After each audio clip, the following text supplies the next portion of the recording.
Can you tell us about the principal skill difference between a broadcast journalist and a print journalist? Connie, the skills requirements to become a journalist are overriding. They are, every single aspect of journalism is the same. The difference is the technology. For example, if you have a look at a print journalist versus a radio journalist, a print journalist has got that much time to go out, write the story, research the story, go and sit behind a computer, write it, send it to the news editor. News editor will then send it through to the chief sub, etc., etc.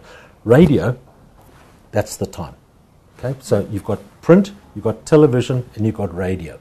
Okay, so radio is going to go there to the scene of what is going on. They're going to stick a microphone in somebody's face, a Marantz. You see, I remember the name, a Marantz. They're going to ask a question. It's going to be broadcast live. In other words, news is new, it's current, it's immediate.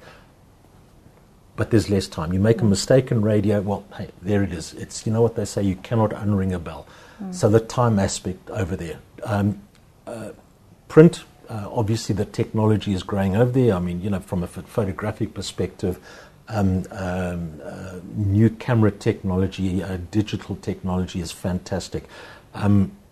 Sub-editing or editing software packages like Varsity College, for example, at an extreme cost, I have to tell you, acquired the license for InDesign. Now, once you can use InDesign, you can actually be employed on any newspaper anywhere in the world, because that is the standard. So if you know InDesign, there we go, and that's another piece of technology. Obviously, your computers and that sort of thing, plus smartphones and what have you, so you can actually write your stories and bang, send them out. You know, you can be standing on the top of Kilimanjaro saying, I've just seen a Yeti on the top of Kilimanjaro. Here's the picture, click, send it. By the way, I'm going to now do an interview with the Yeti, say something in Yeti, and then you send that, and you can now also then turn your thing around, and you can now do a video, and then send the video off to ETV. So just going back to radio, do you know of some of the new technologies that are being incorporated in radio broadcasting? Pretty much, as I told you, Marantz as the tape recorder of choice. They're gigantic things. They look like a big shoebox, and they used to chew up like 10 batteries every 14 seconds. Now, of course, what's happened is those big machines have now got down to little tiny weeny things. But, of course, you can use the average cell phone as well. The quality is good enough. Apart from that, you know, the mixing desks and the microphones, you know, they're making incremental changes, but nothing gigantically spectacular. Radio is radio, and I suppose satellite is the one thing that has come in and made it very, very, you know, kind of better hearing. But technologically, you know, radio is radio, and it's the little bits of technology that are changing. More changes, obviously, in things like television, you know, and the cameras and so forth. So within journalism, you have traditional media and you have the new online, more digital media. Can you talk to us about the main differences between the two types of media? Let me explain something to you, and this is where students thinking of following a career in journalism need to have a look at traditional media and look at new media and understand that there is a convergence of all technologies, which means that the various skills in journalism are also similarly converging. And this is where the concept of the integrated journalist comes along. So instead of going to a college or a university and emerging with a degree in journalism or a diploma in journalism and going out and saying to the Pretoria News, I want to be a crime reporter or a court reporter, an environmental thing, or a sub-editor, or, you know, the person who makes the tea, whatever your ambition is. What you're now finding is that you have to go out there and understand, number one, you have to, as a test, you have to write a story, let's say a 600 or 700 word story for a Sunday newspaper. Skill number one, push it to one side. Then what you've got to do is you've got to write a shorter version for a radio news bulletin. So instead of 500 or 600 words, you've now got to do it in a few hundred words. Once you've done that, now what you've got to do is you've got to write another version for online, which is going to be even shorter. And the real punchline is you've now got to take your big story and you've got to put it into 100 characters. not 100 words, 100 characters for mobile. And you need to be able to take photographs. And you need to be able to do X and Y and Z. So the integrated journalist is where the future is. You may end up being a specialist reviewer or crime reporter or whatever it is. But the bottom line is, in order to get into the media, you need to have those converged skills as an integrated journalist. Okay. What do you see as the employment avenues for journalism students besides going into pure journalism? All right. This is where it gets interesting. The best of the best graduates will get into mainstream media, and some of them will get into almost second-tier media. If you, for example, would regard a radio or television or national newspapers as kind of mainstream, there are obviously in magazines and what have you, there are opportunities which abound over there. However, as I said, the size of the market is shrinking. So at the one end, what we have is the students who emerge from varsity college will go out there having a communication skill which is beyond parallel, number one. Number two, they will understand how to analyze and get information, which means they now have this breadth of knowledge, which again makes them a very, very valuable commodity.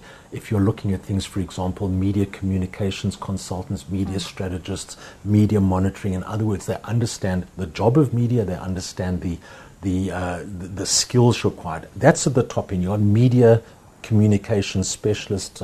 I'm not going to start talking about spin doctors. That is an aspect that is, it's like paparazzi. You just kind of push it to one side. At the lower end of the market, you have, without wishing to disparage, for example, public relations, which is journalism or has little aspects of journalism at a very, very low level. At the higher level of public relations, where you get into people who are normally, the best of them are former journalists who've gone into the private sector. They are people who understand the industry. So it's not just in mainstream or even secondary media that there are opportunities for journalism students, but in anything where there is a need for articulate communication, people with understanding. Remember that information is power. And the fact that journalism students emerge as very, very informed people, it means that they are now in the position which journalists find themselves in, which is that we are in a position where we can actually shape public opinion. And the shaping of public opinion going forward is very, very important. You have a look at presidents of countries require that kind of skill. I mean, I have been involved in a political party which is not the one that I support, sitting down with them and saying, right, okay, now we are going to plan your strategy, the face that you are going to put onto this market, how you or into the voting market, that is. Are we going to see you? How are we going to present you? How are we going to present you? What are you going to stand for? What is the image that you want to put forward there? And that again is something that comes from journalism. It allows you to have a look, it allows you to analyze, and it turns you into the most informed person in your crowd. So everybody will come to you and say, what do you think of Julius Malema? Do you think Jacob Zuma is going to get another term? And so on and so forth.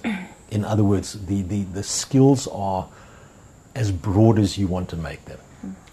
It gives you opportunities to travel globally. I've got, again, former students of mine in Australia and England. Journalism has taken me throughout the entire world, and that's what it gives you. Within the journalism industry now, a huge concern is around the potential of the Protection of Information Bill becoming an act. Mm-hmm. How would this impact on the journalism industry? It is going to, if the bill is passed and it becomes an act, and we have this, the media tribunal coming into the picture as well, we're going to have this very, very, very uncomfortable position where South Africa, which, as I said a little bit earlier, has used to have in the Nelson Mandela era, we were seen as having one of the freest presses there was. you go back a couple of years to those glory days, in inverted commas, of National Party, where we were shadowed by Bureau of State Security and threats of censorship. And I mean, you know, I personally have sat with a gun sticking in my ear from a policeman after we did the Mostert Commission on the info scandal, which was to South Africa what Watergate was to the United States. So those were bad days. Along came Nelson Mandela, and it's free at last, praise the Lord, we got free press at last. And now what's happened is that it's doing a complete flip-flop, and we're now in a situation where if the bill is passed, what happens then is that journalism as a profession becomes something where journalism is criminalized. In other words, if you write something which is your right to do it as a member of a free society and a free press, and you then get jumped all over by somebody saying, well, okay, Freedom of Information Act, and we unfortunately, this is it, and we're now going to send you to jail. Previously, journalists were not sent to jail, except in the case of a former deputy editor of mine called Ben Pogrund, who was sent to jail for that other ethical thing, which was refusing to release or reveal the name of a source. It is potentially very, very bad news, and I'm kind of hoping that the media continues to stand up against it as exactly the same way as we motorists are standing up against e-tolling. And I hope the two of them go the same way, which is into file 13. But I doubt it. So if you had a choice to go into another career besides journalism, what would it be? Academics. If I had known then what I know now, I would have, when my journalism career came drifting to a halt, I would have gone straight into academics. I would have gone and lectured. Then the teaching of new journalists is an absolute passion with me. Whether it's Varsity College or, as you know, I served as a visiting associate at the Wits University School of Journalism for a year as well. Just the teaching of the ethics and the rules and the norms and the values and the writing skills to youngsters, not even a question. That's choice number 2. That and becoming a famous go-go dancer at the Club 54 in Chicago. But that's never going to happen. Until next week, maybe. Would you encourage students to have their own portfolios? So to write and read and write and read. And portfolios in terms of material they've written? Yes. Absolutely, without any question. They need to. One of the things that I'd ask my students to do off the record, because it can't be done on the record, is to start their own blogs and commit their writing and their thoughts just for sharing among their friends. Or does it matter if the world out there is reading what they're writing? That becomes portfolio. I have a portfolio of some of the material written by some of my students over 1 year, and it fills a box this deep. And it's mainstream media. And it also includes, I've got 4 students who went and decided to do internships on radio and ended up having their own programs and writing and reading the news. That becomes critical. The portfolio is what gets you into the bigger media.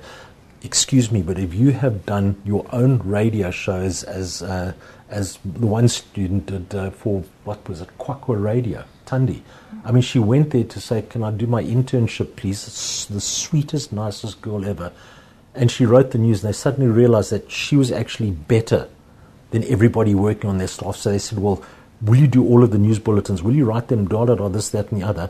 And I mean, you know, I've then said to her, right, now that you've got this, now you can go to 702 to Alistair Teeling Smith and say, here's my portfolio. This is what I sound like on radio. And there you go. Good. The portfolio is what kicks down doors. Okay, and just to sum up, one key message to the students studying journalism. Read, and then read some more. And when you've finished reading, read some more. And when that's all done, write, and then write some more. And when you finish with that, read some more. That's it. Knowledge is power. Okay? And there we go. If you want to be a journalist, you have to read and you have to write, and you have to do both of those Those are not just things that you do, those are skills. The actual reading of something may not sound like a skill, but it is. Writing is obviously a skill. It's something you can become better and better and better at. Reading, something that you just have to do. It's part of the job. Okay. Thank you, Peter.